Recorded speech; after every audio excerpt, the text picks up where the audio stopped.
You know, there's a peculiar thing that happens. You're sitting in a room with people you've known for years, perhaps at a dinner party or a gathering of old friends, and suddenly you feel like you're watching everything from behind glass.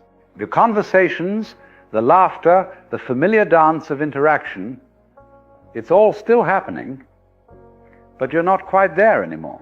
Something has shifted, and you can't put your finger on exactly when it happened. But these people who once felt like home now feel heavy, draining even. Now, here's what makes this so unsettling. You didn't set out to become distant. You didn't wake up one morning and decide to pull away from the world. In fact, you may have spent years doing precisely the opposite. Reading, meditating, working on yourself, trying to become more open, more loving, more at peace with life. And yet, here you are, finding that the very thing you cultivated, this clarity, this seeing, has created a chasm between you and nearly everyone you know. The conversations that once seemed perfectly fine now grate on you. The social gatherings you used to navigate easily now leave you completely exhausted. Someone starts talking, and within moments you can feel yourself shutting down inside, counting the minutes until you can leave, wondering what's wrong with you that you can't just be normal anymore. And late at night, when you're alone with your thoughts, a question haunts you. Have I become one of those people? You know the ones I mean? The spiritual seekers who've climbed up to some imaginary peak and now look down at everyone else with barely concealed contempt. The ones who've confused isolation with enlightenment, who've mistaken coldness for wisdom. Have you lost something essential in yourself? Have you become arrogant without realizing it? But what if, and I want you to really consider this, what if what you're experiencing has nothing to do with dislike at all? What if this withdrawal, this sudden inability to participate in ordinary social life the way you once did, isn't about you becoming cold or superior? What if it's something far simpler and far more profound? What if you've simply stopped being able to pretend? Because you see, something happens when a person truly wakes up to the nature of things. They don't suddenly hate humanity. They don't become misanthropic or cruel. What happens is that they lose the ability to participate in illusions. And it turns out most of what we call civilized social interaction is built on a rather elaborate set of illusions. Not lies, exactly, not malicious deceptions, but a kind of mutual agreement to not look too closely at what's really happening beneath the surface of things. The roles we play, the masks we wear, the games we've all agreed not to notice we're playing. And when you can suddenly see all of this machinery, when the curtain gets pulled back and you see how the trick is done, well, you can't just unsee it, can you? You can't force yourself back into that state of innocent participation. It's like being shown how a magic trick works. The wonder evaporates, replaced by a clear view of the mechanism. So let's talk about this honestly. Let's look at what really happens when clarity meets unconsciousness, when someone who's been asleep begins to see. Now, to understand what shifted in your perception, we need to look at something so obvious that most people never see it at all. And that is this. Nearly all human interaction is a form of theater. We're actors, you see. All of us, we've been given roles to play from the moment we were born, and we've learned them so thoroughly, practiced them so completely, that we've forgotten we're playing them. There's the responsible adult, the good friend, the dutiful family member, the pleasant colleague, the interesting dinner guest. We have a whole wardrobe of characters we slip into depending on the situation. Now watch what happens at a dinner party. Watch closely. You'll see that nobody is simply being there. They're performing being at a dinner party. They know when to laugh, when to look interested, when to lean forward with concern, when to nod in agreement. They know how to make their faces do the right things, say the right words, play the right notes in this social symphony. There's nothing inherently wrong with this, mind you. These conventions serve a purpose. They're like the rules of chess. They create structure. They prevent chaos. They allow everyone to move through social situations without constant collision. The masks are useful. Society would collapse without them. But here's what happens when you begin to see clearly. You start noticing that you're wearing a mask. You catch yourself mid-performance. You're at that dinner party, and suddenly you're aware that you're playing a role, speaking lines, making gestures that have nothing to do with what you're actually feeling or thinking. And the moment you see your own act, you inevitably begin to see everyone else's. You notice the strain behind the smile, the desperate seeking beneath the casual conversation, the performance of confidence, covering profound insecurity. Someone tells you they've gotten a new position at work, and instead of simply hearing the news, you can hear the question beneath it. Am I valuable? Tell me I matter. Confirm that I exist. Someone asks how you've been, and you can sense they're not really listening. They're just waiting, already preparing their own response, their own performance. And here's the trouble. Once you see this, you can't participate in it with the same innocence anymore. Oh, you can still play the role if you absolutely must. You still know the lines, you know the choreography, but there's no life in it, no authenticity. Something in your entire being recoils from the falseness of it. It's like trying to enjoy a meal that tastes of sawdust. This is where the first layer of distance comes from. Not from judgment, not from thinking you're better than anyone else, but from a simple physical inability to participate in what you now clearly see as performance. Your system won't cooperate anymore. The exhaustion you feel isn't because people are bad or wrong. It's because you're being asked to participate in something your whole being now recognizes as untrue. But there's something else that becomes visible, and this is perhaps even more uncomfortable. You begin to see the psychological machinery running beneath all human interaction. The hidden motives, the unconscious manipulations, the games people play without having any idea they're playing them. And understand, I'm not suggesting there's some conspiracy of manipulation happening. Most people have absolutely no awareness that they're doing any of this. They're simply running programs that were installed long ago, strategies they developed as children to get what they needed in a world that felt unsafe and unpredictable. But when you begin to see clearly, you feel these patterns like fishing hooks in the water. You can sense them immediately. Someone starts telling you their troubles, but what they're really doing is trying to extract something from you. They want you to fix them, to give them energy, attention, to play the savior so they can play the victim. Someone starts an argument, but what they really want is to feel powerful by making your position submit to theirs. Someone showers you with compliments, but underneath you can sense they're trying to create obligation, to bind you to them, to ensure you'll give them what they need later. These aren't conscious strategies, understand? These are survival mechanisms that became automated long ago. But when your perception has cleared, you feel them as distinctly as you'd feel a hand reaching into your pocket. And once you feel them, you simply can't pretend you don't. This is where people really begin to feel heavy to you. Because what you're sensing is the constant unconscious demand, the energetic extraction that's happening in nearly every interaction. Give me validation, give me attention, make me feel real, confirm my story about myself, don't leave me alone with myself. And here's what's so difficult. You can't explain this to anyone. If you tried to tell someone, I can feel you trying to extract validation from me, they'd be deeply offended. They'd insist they're doing no such thing. And they'd be telling the truth as they know it, because they genuinely don't see it. So you find yourself in a strange position. You can see what's happening, but you can't speak about it. You can feel the hooks, but you can't point them out. And you certainly can't keep participating in the exchange, because your entire nervous system now recoils from the dishonesty of it. Where once you might have spent 3 hours listening to someone cycle through the same complaints, giving them the attention they sought, now you feel exhausted after 15 minutes.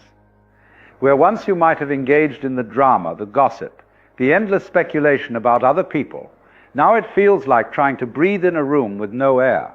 The irritation you feel isn't moral superiority.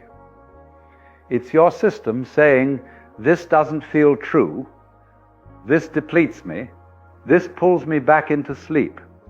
And once that signal gets strong enough, you simply have to listen to it, no matter how much it isolates you from the world you once knew. Now, let me be very clear about something. This sensitivity you've developed, this ability to sense the unconscious patterns in others, it's not evidence that you're more evolved or superior to anyone else. It's simply that you've become aware of what was always there. It's like suddenly being able to hear a frequency that was playing all along, but you were deaf to it before. So naturally, inevitably, you begin to withdraw. Not dramatically, not with grand announcements or confrontations, just quietly. You stop accepting as many invitations. You take longer to respond to messages. You find reasons to be unavailable. You spend more and more time alone. And this is where the worry starts, isn't it? You begin to wonder, am I running away from life? Have I become antisocial? Am I turning into some sort of hermit who can't function in the world? But let me ask you something. What if solitude isn't escape? What if it's integration? Consider a pond that's been disturbed. Someone's thrown stones into it, stirred up the bottom, and now the water is murky, clouded with sediment. What does that pond need to become clear again? It needs to be still. It needs to stop being disturbed. It needs time for everything suspended in the water to settle back down to the bottom. This is what solitude provides. After years, perhaps decades, of constantly receiving input from the outside world, of absorbing other people's opinions, emotions, expectations, demands, your system needs space to reorganize itself around this new clarity. You need stillness to hear your own voice again. You need quiet to feel your own feelings without immediately taking on everyone else's. There's a difference, you see, between loneliness and aloneness.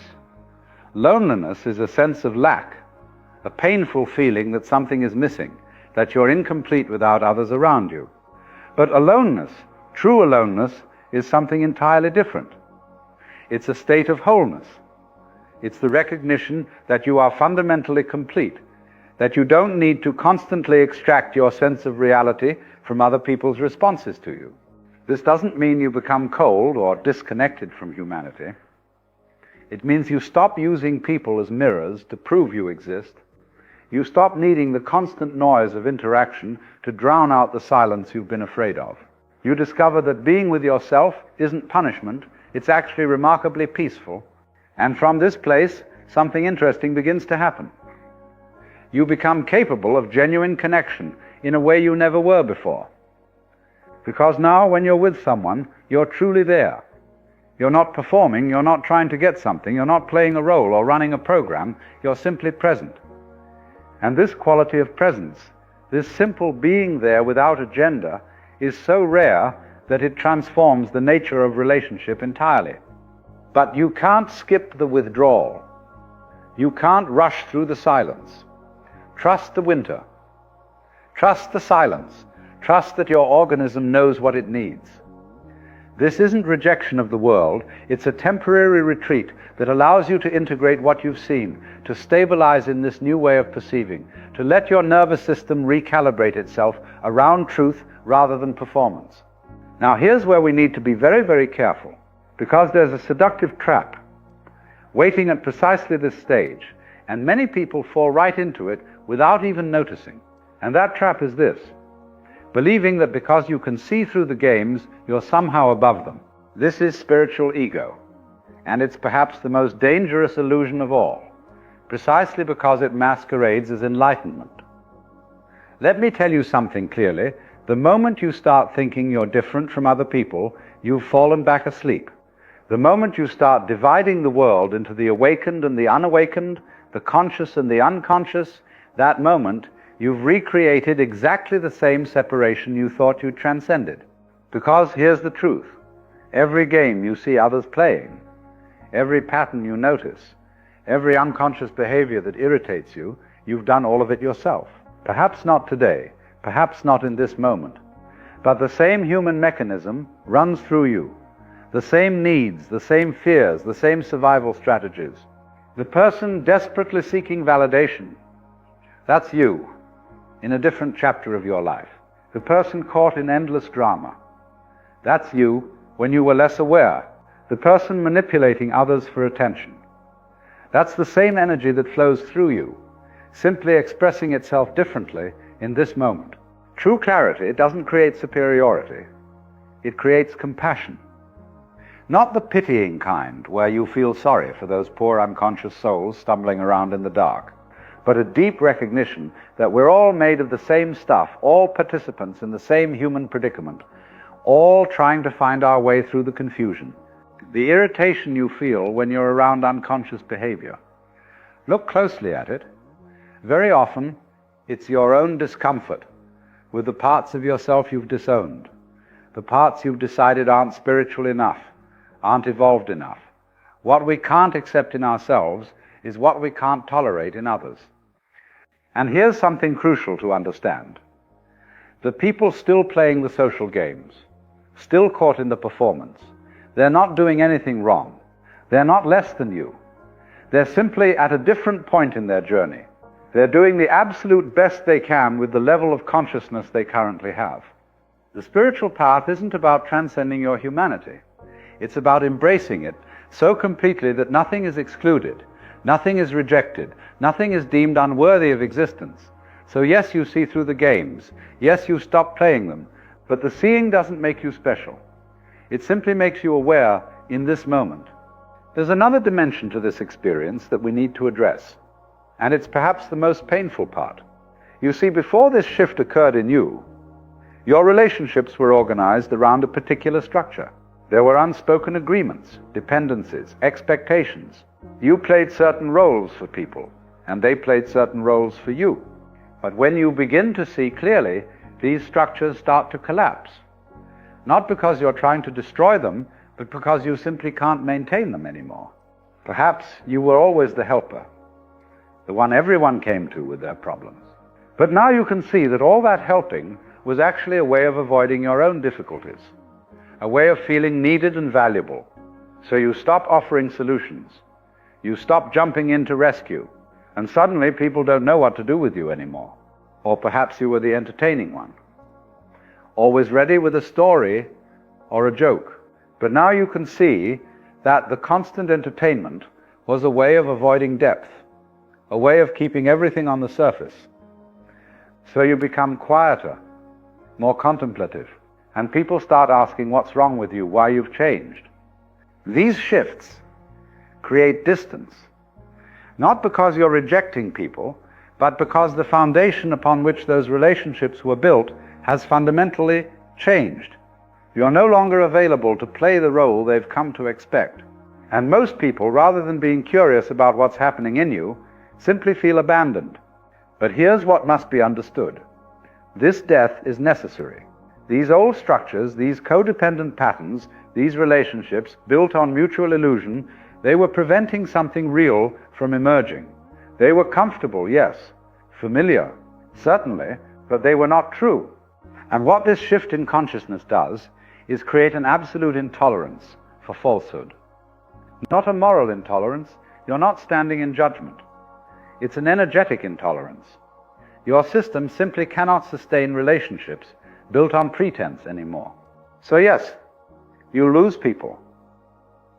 Yes, you'll spend time alone. Yes, you'll wonder if you've made a terrible mistake. But what's actually happening is that you're clearing space. You're making room for relationships that are based on truth rather than need, on presence rather than performance, on genuine seeing rather than mutual reinforcement of comfortable illusions. Let's talk about something that rarely gets discussed, the role of your body in all of this. Because what's happening isn't just a mental shift, it's a complete reorganization of your nervous system. And your nervous system doesn't lie to you. Before this shift occurred, your nervous system was conditioned to find safety in conformity, in being liked, in fitting in with the group. It learned very early that certain behaviors would get you approval, acceptance, belonging. So it developed sophisticated strategies for navigating the social world, for becoming what others needed you to be. This was survival, but something has disrupted that conditioning. Your nervous system is no longer automatically responding to social cues with programmed reactions. Instead, it's responding with something else, with truth. And truth, it turns out, feels completely different from performance. When someone is being inauthentic with you, your body knows. You might feel a subtle tightening in your chest, a slight pulling back, an urge to leave the situation. When someone is playing a psychological game, your system detects it. You might suddenly feel drained, irritated, heavy. When someone is genuinely present, your body relaxes. This isn't something you're doing consciously.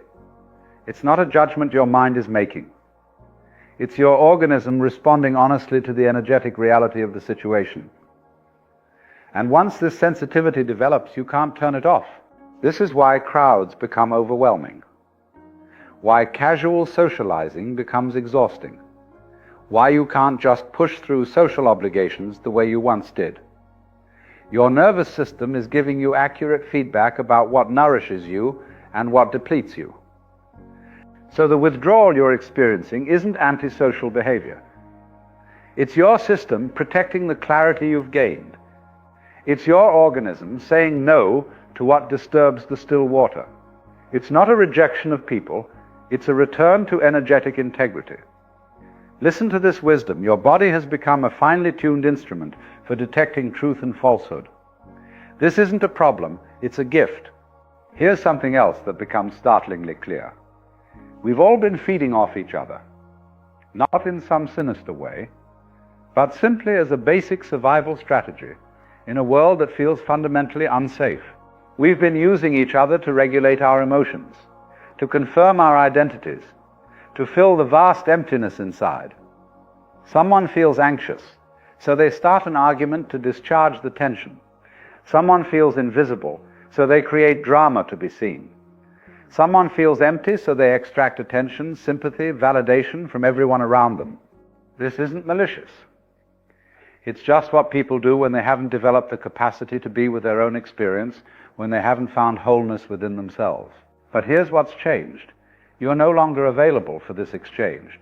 Not because you've become selfish or uncaring, but because you've stopped needing it yourself, and therefore you can't participate in the mutual dependency anymore. When someone tries to hook you into their drama, you feel the hook clearly, and you simply don't bite. When someone tries to extract validation from you, you might offer genuine appreciation if it's warranted, but you don't give them the energetic feeding they're unconsciously seeking. This is deeply threatening to people who are still operating from need. Because you're no longer playing the role they need you to play, you are not the audience for their performance anymore. You're not the mirror for their identity. And so they might call you cold, distant, changed. They might say you're not the person you used to be, and they're right. You're not that person anymore. That person was participating in the same unconscious exchange they're still caught in. This isn't easy to navigate. You might feel guilty. You might wonder if clarity has made you incapable of caring. But what's actually happening is that you're no longer confusing need with love, enmeshment with connection, codependency with care. Real connection, genuine human meeting, doesn't require you to lose yourself. It doesn't demand that you become what someone else needs. It doesn't ask you to betray your own truth to make someone else comfortable. So we arrive at the essential question. After everything we've discussed, the withdrawal, the distance, the inability to participate in unconscious social patterns, does this mean the heart closes? Does this mean love disappears? And the answer is no, absolutely not. What closes is not the heart, it's the false doorways. What disappears is not love, it's everything that was masquerading as love, but was actually something else entirely. Because you see, before this shift, what we called love was often a confused mixture of need, attachment, projection, fear, and genuine care, all tangled together. We loved people because we needed them to complete us, to validate us, to save us from our aloneness. We loved people because we were afraid of losing them, afraid of facing ourselves without someone else's reflection to distract us. this isn't really love. It's dependency, wearing love's clothing. And yes, it can feel very intense. But underneath all of that intensity is fear. And fear, no matter how elaborately it dresses itself up, is not love. What this shift in consciousness does is burn away everything that isn't actually love.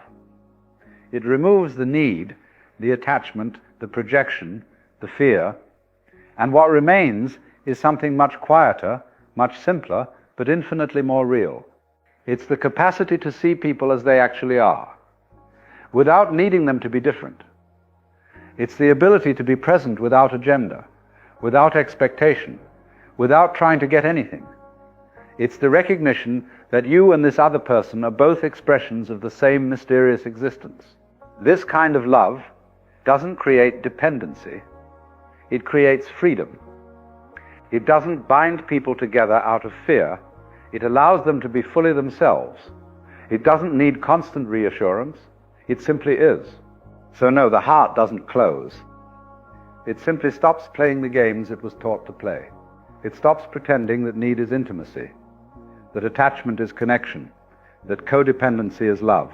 And what emerges is something far more valuable, even if it means you spend more time alone, even if it means you're more selective about who receives your time and energy. Because what you offer now, when you do offer it, is real. It's not performance. It's not pretense. It's genuine human presence, offered freely without expectation or demand. And that is worth more than 1,000 superficial connections, more than 100 relationships based on mutual need. The heart that has seen clearly is a heart that can finally love honestly.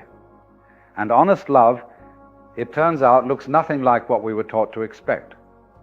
So what do we do with all of this? What do we make of this strange phenomenon where seeing clearly seems to push us away from the very world we're supposedly waking up to understand? Perhaps the first thing to recognize is that distance is not the same as disconnection. You can be physically alone and deeply connected to all of life. You can be in a crowd and utterly isolated. The quality of connection has nothing to do with proximity or social activity. It has to do with presence, with awareness, with the absence of pretense. And sometimes, often in fact, distance is exactly what's needed. Distance allows you to see clearly without being pulled back into the patterns you've just escaped. Distance gives you the space to remember what's true when everything around you is insisting on illusion. Think of it this way. If you've lived your whole life in a house where very loud music played constantly, and suddenly the music stops, the silence feels almost shocking at first. It might even feel uncomfortable. Your ears were so accustomed to the noise that the quiet seems strange, empty, perhaps even wrong. But that silence isn't emptiness, it's fullness that was being drowned out by noise. In the silence you can hear things you never heard before, birds outside the window, wind moving through trees, your own breathing, the subtle sounds of life happening all around you that were always there but couldn't be heard over the music. The silence reveals what the noise was covering. This is what the distance creates. It removes the noise of unconscious social interaction, so you can hear truth. It clears away the performance, so you can see what's actually there. And yes, at first this can feel lonely, but what you've actually lost is the distraction from your own being, the constant stimulation that kept you from ever settling into yourself. Now here's what's important to understand. This distance you're experiencing is not your permanent address. It's not your final destination. It's a phase, a necessary pause, a time of integration. You're not meant to spend the rest of your life in isolation, but you do need this time to let your nervous system recalibrate, to let your perception stabilize, to learn how to be in the world without being of it. You're learning something crucial right now. You're learning that you can be present with people without taking on their patterns. You can be loving without being enmeshed. You can care without being responsible for fixing everyone. You can be connected without being dependent. This is what I mean by learning to love wisely. It's love that doesn't abandon yourself in order to meet others. love that doesn't pretend in order to belong, love that doesn't sacrifice truth for comfort. And as you learn this, as it becomes more natural to you, you'll find that you can move back into the world in a new way, not with the old unconscious participation, but with conscious presence, not with neediness and performance, but with genuine availability, not seeking anything, not avoiding anything, simply being there awake, aware, and free. This is the gift on the other side of the withdrawal. This is what the silence was preparing you for. Not permanent isolation, but the capacity for real meeting. Not the loss of connection, but the discovery of what connection actually is, when it's not contaminated by need, fear, and pretense. So trust the process. Trust the distance. Trust that what's falling away needed to fall away. And what remains is what was real all along. The people who can meet you in this new place will find you. The connections that are based on truth rather than need will emerge. And you'll discover that you haven't lost the ability to love. You've simply learned, finally, what love actually is.